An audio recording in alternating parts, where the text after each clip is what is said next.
My name is Robert Dittler, and I'm a Benedictine monk in the Old Catholic or the Dutch Catholic tradition.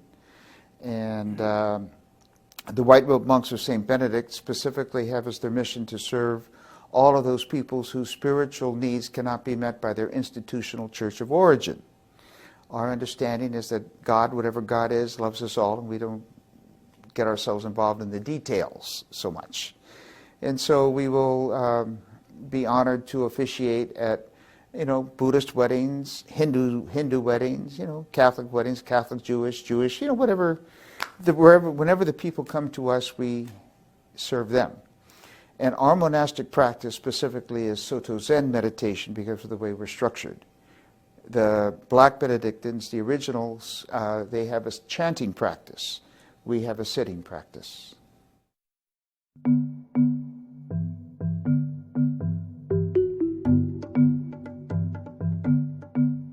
There's a big difference between religion and spirituality. Religion, generally so called, is a series of dogmas and doctrines that's supported by a ritual and certainly a sacred scripture. And the motivational underpinnings, of course, is fear with a subset of guilt, shame, and blame. And that's religion. And on the other side of the coin is spirituality, which has an altogether different sense. Whereas, say, like religion is based upon belief systems. And the belief systems are considered to be absolute. They're true. So, say, like if I believe God is X, but you believe God is Y, you leave me only one of two choices. I either can convert you to my understanding or my belief in God, or for your sake, kill you to relieve you of your ignorance, and which is what religion is all about, which continues to this day. Spirituality, on the other hand, is all grounded in experience of the divine, whatever you want to call that. So each one of the religious traditions has a spirituality that supports the institution. So say like in Judaism, you have three aspects of Judaism: the Reform, the Conservative, and the Orthodox. And they fight one another. They don't get along. The Orthodox refuses to accept the marriages if they're not Orthodox. Got it? On the spiritual side, you have those who contemplate the Kabbalah. One. God is one. Christianity, you have the general distinction between Catholics and Protestants. They don't get along. On the other side, you have what are known as the Christian mystics, who have, again, the appreciation that God is one. The Islam, you have the Islamic folk divided into the Shias and the Sunnis. They don't get along, but on the other side, you have the 14 orders of Sufis. God is one. Hindu, well, Hindu, you have those who follow Lord Shiva, Lord Vishnu, and Lord Brahma. They get along because of the understanding of Lord Brahma, but on the other side, their spiritual side, they have the Raja Yoga. God is one. And Buddhism, good Lord. Buddhism, you have Vajrayana, Mahayana, and Mayahana, or Hinayana. And of course, they don't really fight with one another, but on the other side, you have Zen. And Zen Buddhism has nothing to do with really Hinayana, Mahayana, or Vajrayana. Zen is Zen. Christian mysticism is Christian mysticism. The Kabbalists are the Kabbalists. Raja Yoga is Raja Yoga. Those would be called the monastic side. What does the word monk mean? The word monk comes from the Greek word monos, which means one.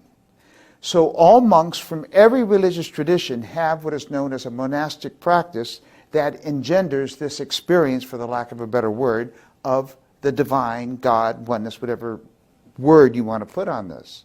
So in Zen, it's Zazen, in Raja Yoga, the Sufis, they have the whirling dervishes that twirl, so on and so forth.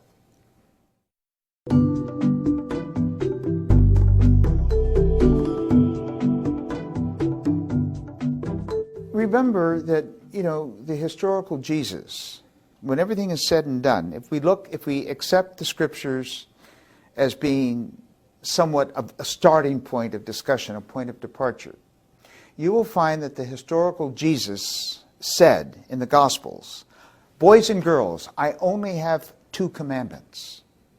Love God and love your neighbor. That's all he said. How do we do this? We have the 8 Beatitudes. A Christian can be someone who loves God, loves his or her neighbor, and more or less practices, to the best of his or her ability, the 8 Beatitudes. The historical Jesus also said, my Father and I are one. May they all be one as you are in me and I am in you, that they all may be one in us. So he spoke again in different languages that different people could understand and appreciate. The parables, those that, he did not speak all of the parables. Some of them were made up.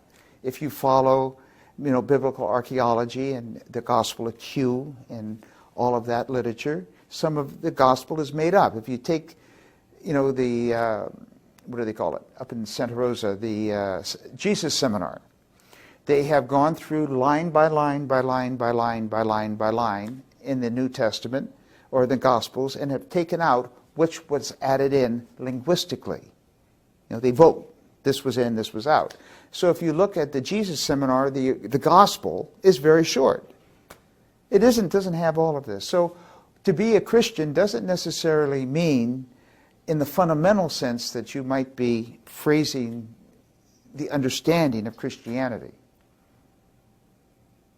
Because remember, in essence, there is no Christianity. It only exists because of St. Paul. St. Paul is the one who created Christianity. Christ was not a Christian. He was a Jew. The purpose of religion, in general, is to give those of us who need security outside of ourselves some solace until we grow up and realize we don't need that. So religion throughout the history of human beings, or humanity, has always been to, give the people in general, I'm just speaking now, hooks. And then as they mature in their own realization of who they are, they will just, oh, that's what that is. And they might continue with the tradition or leave it be. So whether or not we are in the Christian tradition, and this is only true in some aspects of the Christian tradition, this idea of original sin and God creating us, it's a story.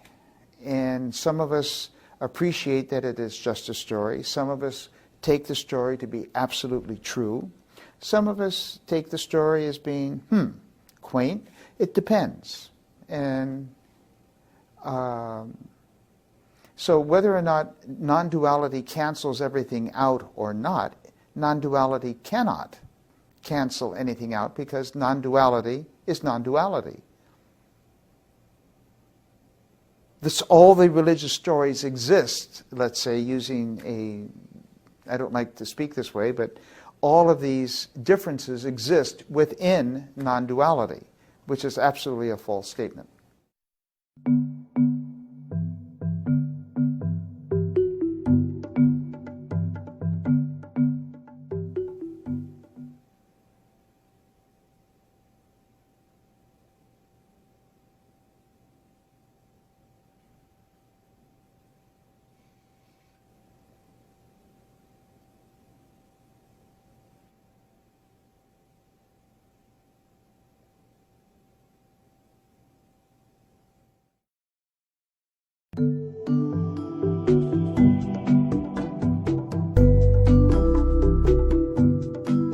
It's made up. It's the ego.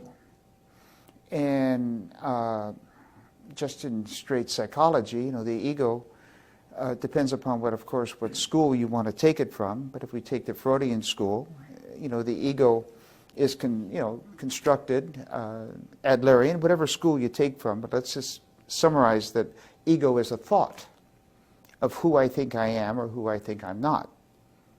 And that who includes when, where, why, and how. That's ego.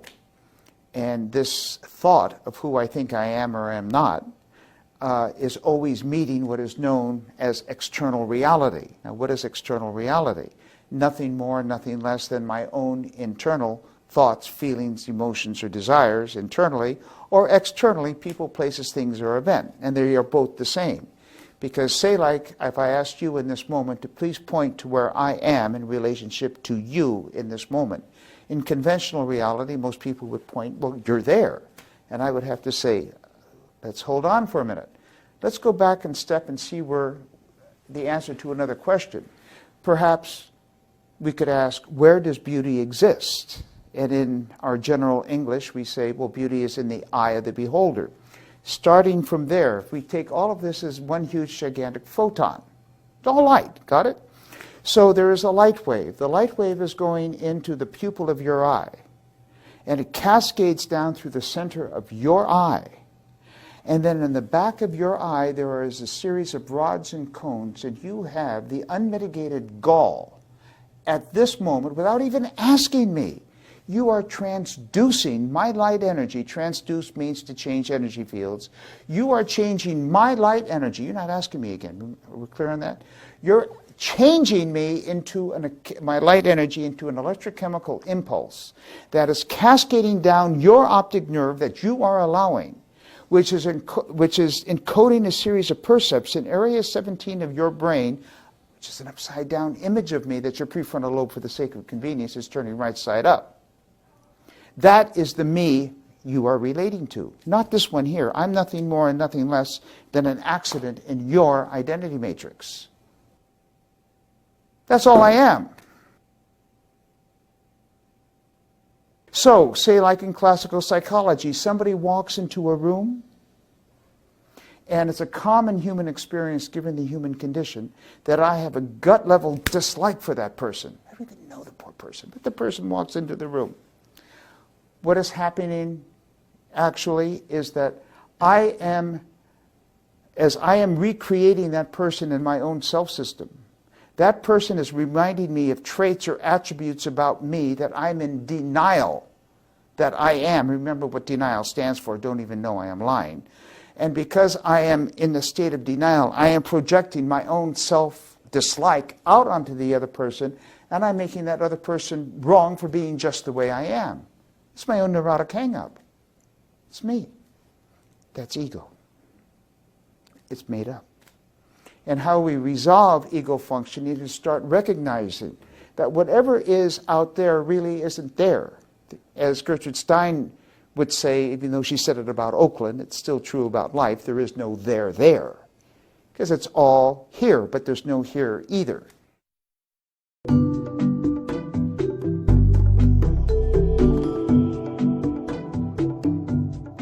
Insofar as you posit a doer, well then a doer is a posited reality. And again, in non-duality, given non-duality, there can be no subject or object. It's just something similar of saying, does God exist? To ask the question that God exists is begging the question. Because within the term existence itself is the potentiality of non-existence. So God does not exist. God is. We are. So it's an ontological, given ontology, it's just simple being. We are. This is. And there is no difference between this and that. And then to survive in normal, there's, the literature speaks of conventional reality and non-conventional reality or non-duality, however you want to speak of these two levels, esoteric and, exoteric, okay? Those are made up as well. And as soon as we human beings come to an appreciation that we're making all of this up and not be attached to the absolute reality that we think we would like it to be, and realize that all of this is in an absolute state of flux, then neurotic tendencies start to dissolve and go away. And this need to go outside of ourselves to find this, that, or the other thing to satisfy this quote-unquote ego, because the ego then starts to dissolve.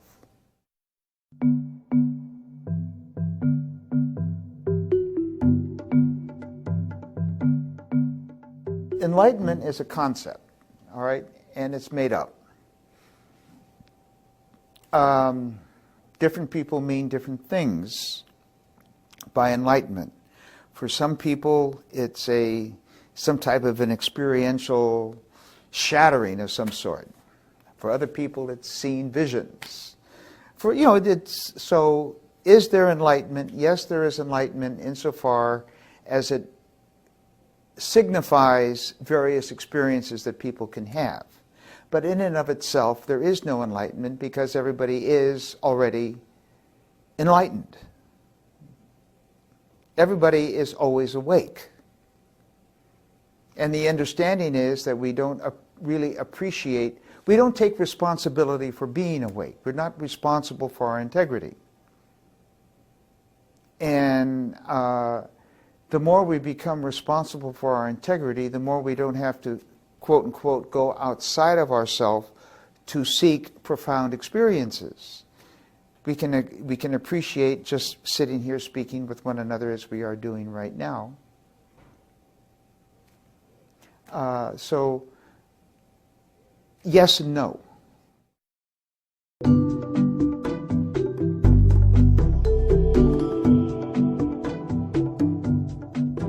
The way the question is phrased begs the question, because it assumes that consciousness has a boundary. And how can a quality have a boundary? Not that consciousness is a quality, but more of a state of being. How can a state of being, using again conventional language, how can a state of being be bounded? If we look at the universe, we say the universe is expanding. What is it expanding into? Again, the languaging is inappropriate. When we look at the stars or the planets, we say space is, we say the universe is expanding. But if we look very, very carefully, we appreciate that the planets really aren't moving. What is happening is that space itself is creating itself. And therefore, the planets are moving. So, is consciousness bound? I have difficulty with that. I cannot say yes or no, but I would say no, given the difficulty of saying yes and no.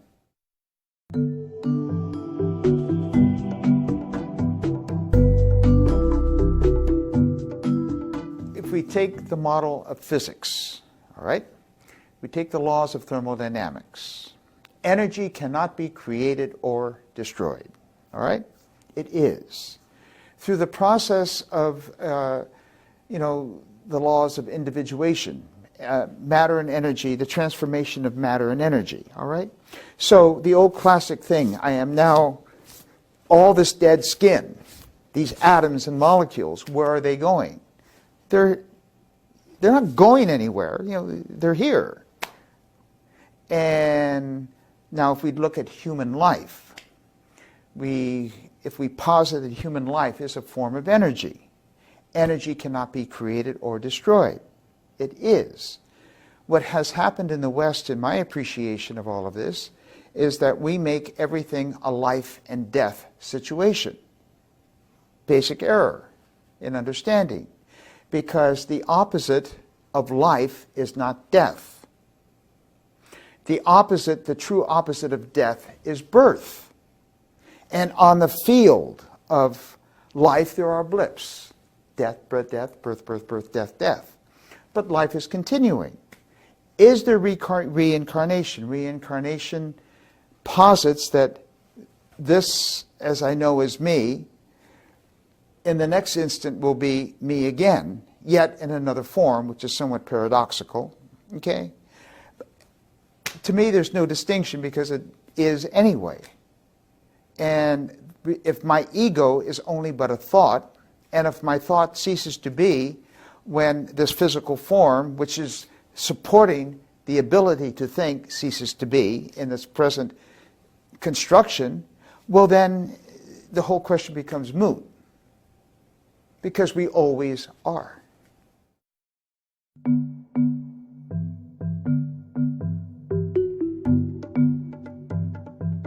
We are evolving into that which what we are.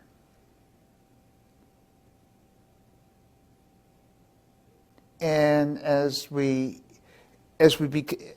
become in the state of becoming, as we become more of who, what, how, when, where we are, a lot of the trappings of the human condition dissolve. And we don't have to fight as much internally. Because if we fight externally, it's all just imaging of what's going on inside. So what I'm suggesting is that given the story of evolution, we are at this particular juncture, and millennia hence, there is the opportunity, let's say, and the probability that, we'll look back at this segment of human history much as we look back at Lucy, or the new one they just found, Artie. That, oh, how quaint, that was nice.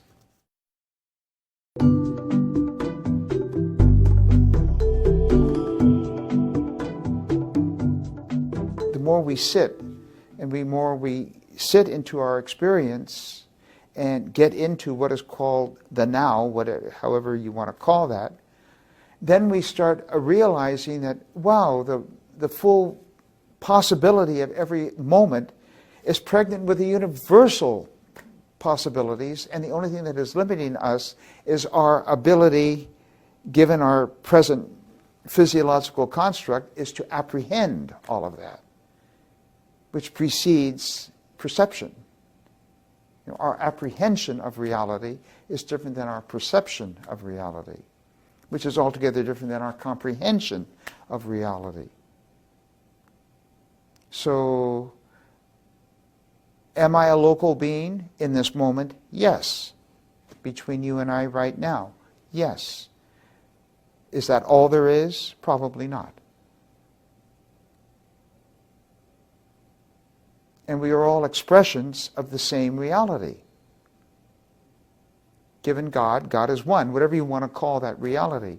So in some respect, all I'm doing is talking with myself. Now say like the word namaste. Some understandings of the word namaste is I recognize the divinity in you, recognizing the divinity in me, recognizing the divinity in you. It's a triple reflexive. So neither one of us actually exist, but we are.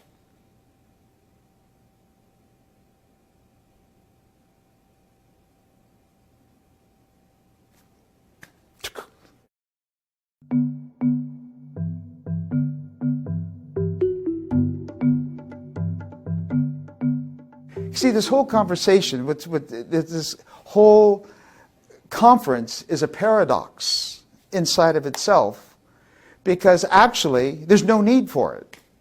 And its end result is total impossibility, because peace. I don't know what else to say. But it's fun. It gives people an opportunity in conventional reality to sit and dance and have a conversation that they think is real and true, and they're happy. I'm happy, you're happy, obviously. So